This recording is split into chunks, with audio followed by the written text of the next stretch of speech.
G'day! In today's video I'll be doing a screen replacement on an iPhone 11. This one's not too good, so I'm going to replace that with just a high quality aftermarket screen. What you're going to need is somewhere to put your screws, a tri-point screwdriver, a Phillips head screwdriver, a pentalobe screwdriver, a thin pry tool, and also potentially a pair of tweezers. So right now I've had this sitting on this blue heat pad at 75 degrees Celsius for about 5 minutes. So I'm going to take these tools off so they don't heat up, and start by removing the two screws in the bottom. Here and here.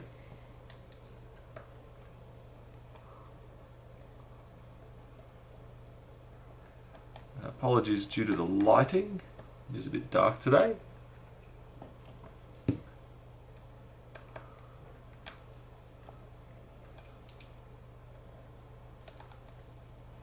Now these screws are considerably longer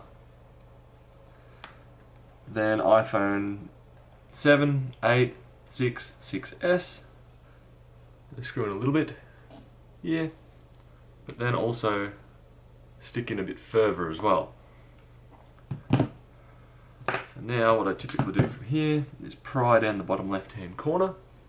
This pry tool here does have a bit of a curve to it, so I'm going to stick the curve down and in and break that factory seal or the adhesive that's around it. I'm going to slowly work my way around the phone, just twisting every now and then, just so it breaks that adhesive. Be careful, on this side is the connectors for it. So looking at the top earpiece speaker at the top, this side over here has the sensors. So now I'm going to go back around to the other side that doesn't have the cables. Just continue what I was already doing. Should be able to wiggle it just a little bit. So I'm just twisting it just slightly. That should free up enough to now get in there. So as you can see from here, we have a couple of shields we'll need to disconnect. So we'll get into those. So we'll zoom in a little bit further. You guys go.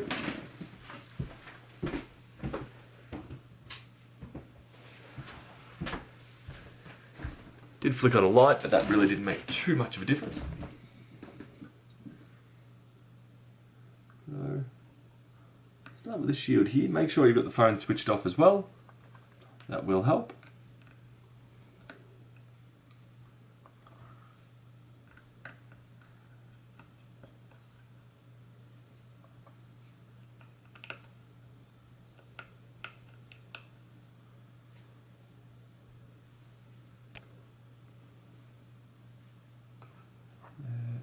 More.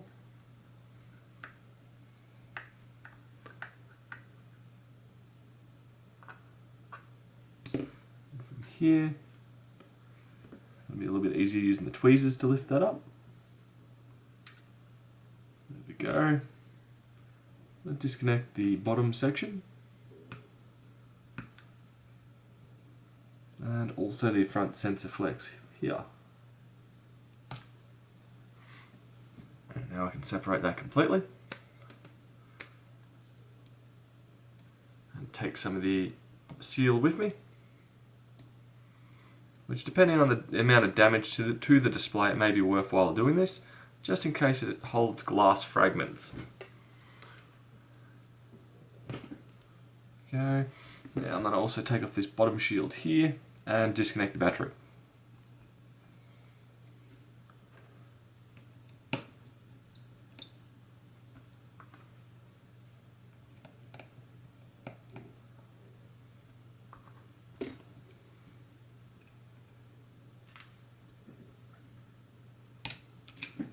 Okay, so now we've got the battery disconnected. So right now I'm happy to move this out of the way. looking at the actual sensors up the top here, they do seem to be slightly kinked. I'm not sure what's happened there. There we go. That's a bit better. Then we'll move that out of the way. I'll move these out of the way.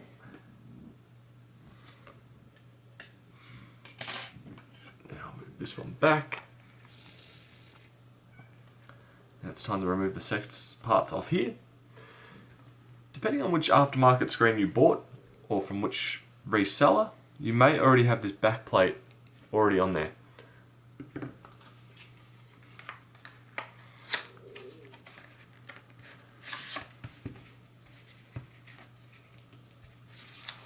Or it may look like this.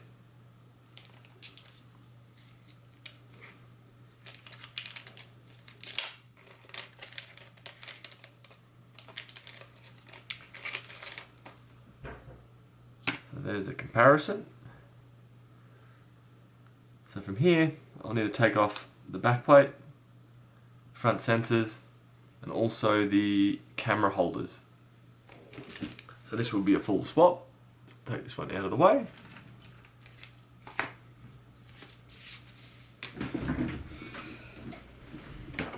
Now I'll see what I can do about that lighting from the top right hand corner. Hi there, I'm Cortana, and I'm here to help. A little sign in here, a touch of Wi-Fi there, and we'll have your PC ready for all you plan to do. Use your voice or the keyboard along the way, and if you'd like... Do have a bit of Windows 10 installation going on along the side there. So from here I'm going to take off this front sensor, which does look to just be pretty straightforward. One Phillips head, two Phillips head, and three. In the background you might be hearing my cat jump around. Hopefully it won't jump on my lap.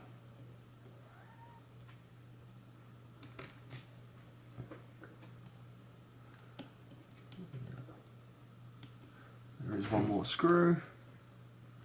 Yeah. No. That one is a tri-screw.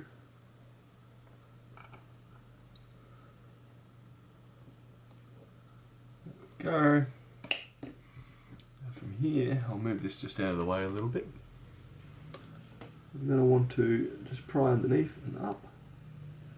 Do have to be careful over here with the flood illuminator. That particular bit likes to get damaged, and if you do damage that, you will have issues with Face ID.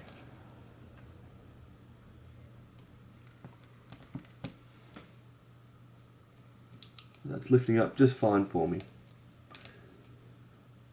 being as that's where the damage, the majority of damage to the screen is. There we go. We're now removed. I'll put that off to the side as well. Next up that I'll need to remove is the back plate.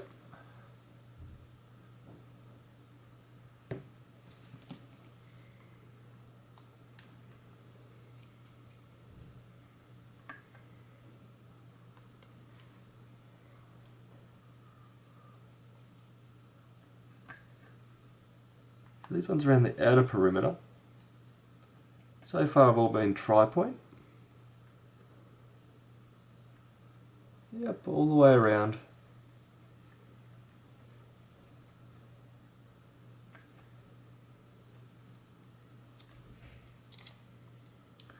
As I said, some sellers do sell the phone with this included. Some don't. Depending if you're doing multiple ones of these, if you want to reduce chance of damage, or you want to save another 5 minutes of labour, very well may be worth buying the slightly more expensive one that does have the shield included.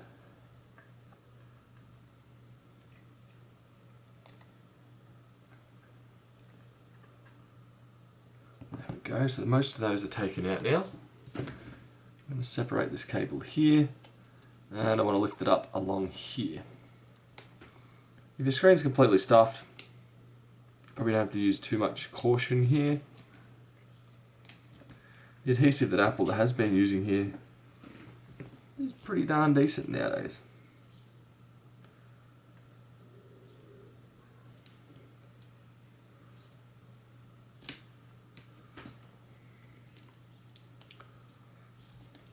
There we go, now I should be able to lift that up and out.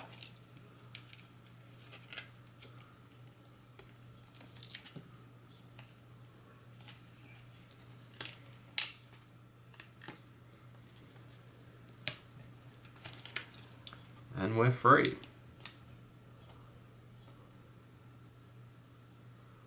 So put that off to the side.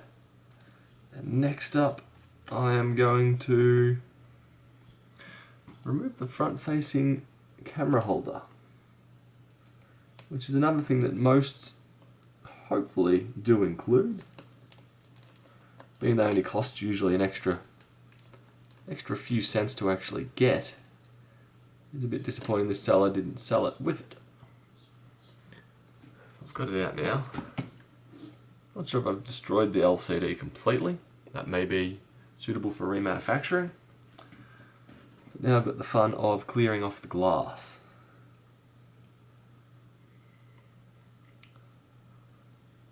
Which I very well may just give up and grab an iPhone 6 or iPhone XR camera frame. Save myself some frustration.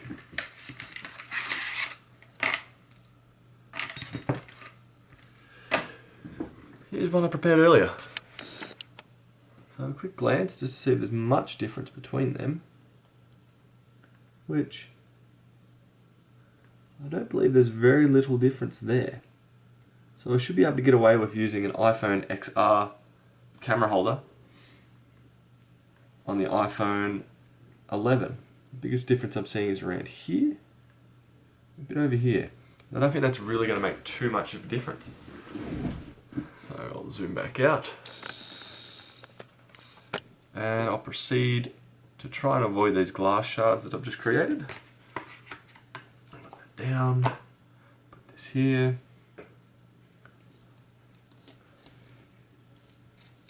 And let's get to work. Take that off. One back plate. Now it's a matter of worming it all the way around. Feeding this through. Oops, sorry, too far. Feed this through. Feed this over. From here, need to get it in the grooves down the bottom. So these bits here, where my finger is, needs to go just slightly beneath the frame and fold it down. With a bit of luck, it should go in.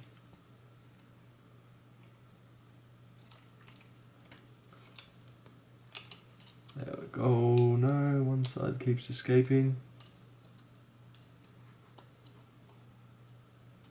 And now that's gone underneath. Which is not what I want.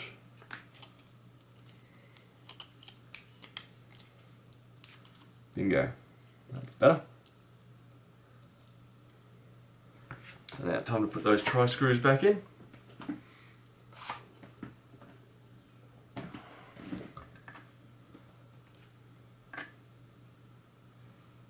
The little buggers.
So the iPhone XR front camera should go fine. Also with it, just comparing backing plates, I'm pretty confident that the actual backing plate of the iPhone XR will also fit the iPhone 11. Hell, even potentially... No, they've reversed the connectors. So it wouldn't surprise me if an XR screen fitted onto an 11, but they seem to have shuffled the positioning of them. Bugger. It's always handy having parts that interchange or work on different models.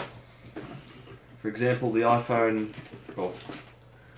iPhone SE 2020. That one you can use an iPhone 8 screen on there. I believe you can use an iPhone 8 battery. It's essentially an iPhone 8, which is great with a faster processor in there.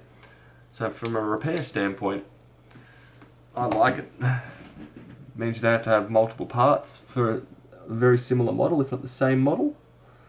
I'm going to cut it down slightly further. So right now I'm just going to use some double-sided adhesive to put on the camera holder. Being it doesn't really shift around anyway once it's already in there. It's not overly necessary, but might as well be worthwhile doing. Line it up. There we go.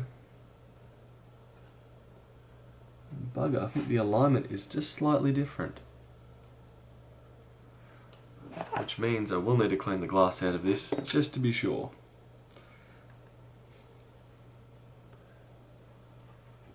So I'll move the phone and the frame away completely. And it's time to potentially stab myself in the finger with some tweezers, which is always a fun pastime.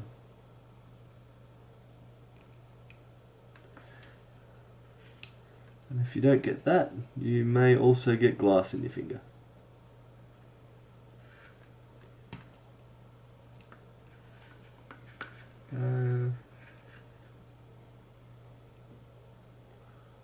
Actually leaving a bit easier than I first anticipated.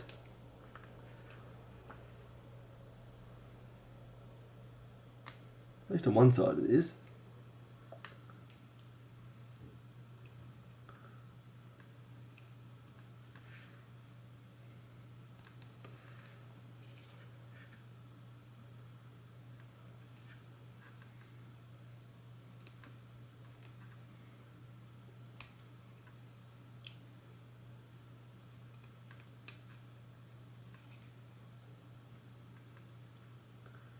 And on this I can separate the mesh bit from the front, as the replacement screen already has that implemented on it.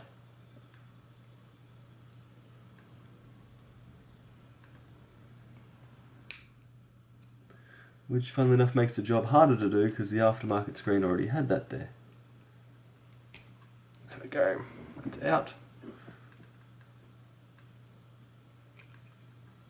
Now if you have a small flathead screwdriver, maybe worthwhile going over it just to see if you can get rid of any of the glass and also any potential small fragments. Toothbrush is also a possibility of what you could use. There we go, back to here. Probably going to have to re-tape it. Overlay this back down here. Bugger, the alignment is different. So, only by a few mils, but you cannot use the iPhone XR camera lens on the iPhone 11, as it does hold the cameras in slightly different positions. Bugger.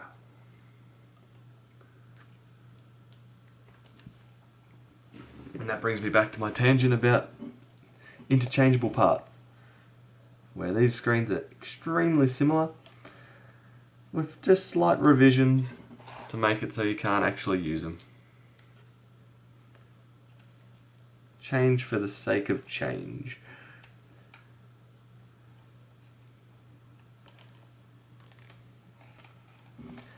Granted, I can't really harp on Apple too much about that, being there's plenty of other companies that like to release 1 billion different models a year that are very not different to their previous model. Which one of my favourite companies are very much guilty of that. Good old Xiaomi. I find Samsung is almost in the same boat, pumping out model after model with incremental changes. Which I wish more of them just decided to go, okay, we're sticking with this model for 2 years, or at least 1.5 years, a year, and then after that revise. I almost forgot. Best put this back on.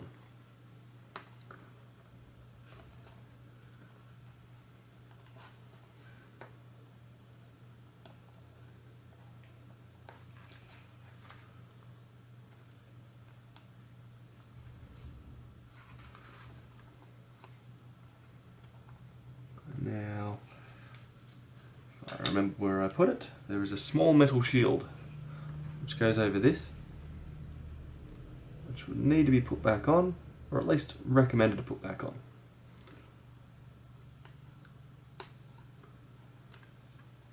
The angle that I'm looking at this makes it very difficult, but I'm going to hold it up so I can actually see it.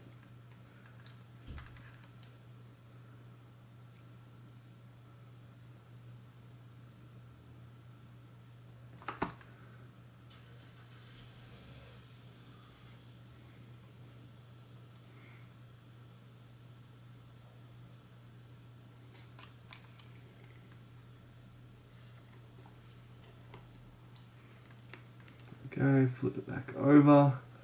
There we go. So I might as well put I'll call it the earpiece screw back in, which is a small tri-star right next to the earpiece. Screws in up here. Now we're on to Phillips head screws. There's one down the corner here. Another one up here.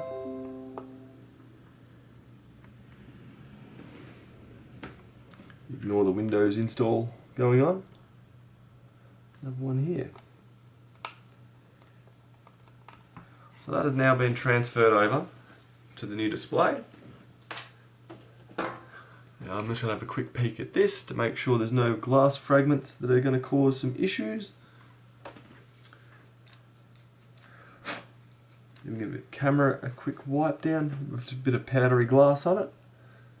Mostly it's looking pretty good.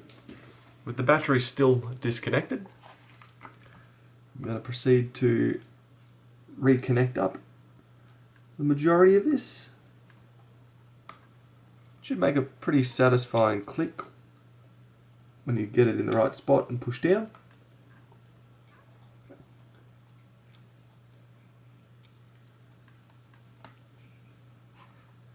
All three of those had a very satisfying click and crunch to put it in.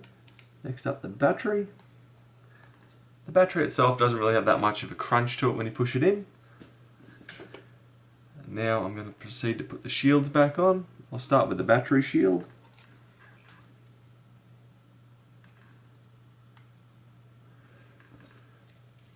Which, even though this was a relatively time-consuming swap, compared to, say, an iPhone X or XS, only because the shield's, I believe, built into the screen, or at least it's not required, so that part of the swap doesn't happen. But definitely compared to older iPhones, say iPhone 3 and 4, these jobs are considerably quicker to do. Those ones required the whole phone to be tore down from the back, so you have the removable glass back cover. Hopefully this just bumped my YouTube mouse. And the iPhone 3s and 4s, those ones, yeah, you tore down from the back. It had a glass back on it. Didn't support wireless charging, just just to make it look fancy. And you'd have to proceed to remove the mainboard, the loudspeaker, the battery, virtually everything in the phone. The only job that actually took more work to do on the iPhone 4 and the 4S, apart from the screen, the next one that took the longest to do was replacing a button. If the power button had failed, you'd virtually have to remove the majority of the phone to be able to do that. Which, for something so small, they nearly become the most expensive job for me to do, just purely for the fact the labour time to actually do it. Now, with that all done, line this up, make sure it's not snagging, not going to kink, close it up like a book, push in the top section first, and then work your way around the phone from there. So once the top's clicked in first, work down the sides to the bottom, have a feel just to see if it actually pops up anywhere, which right now I'm good. From there you can put your 2 pentalobe screws in the bottom, and fingers crossed all's gone successful, and your replaced screen will fire up once more. Anyway, that will do for today, and I'll see you in another video. Bye.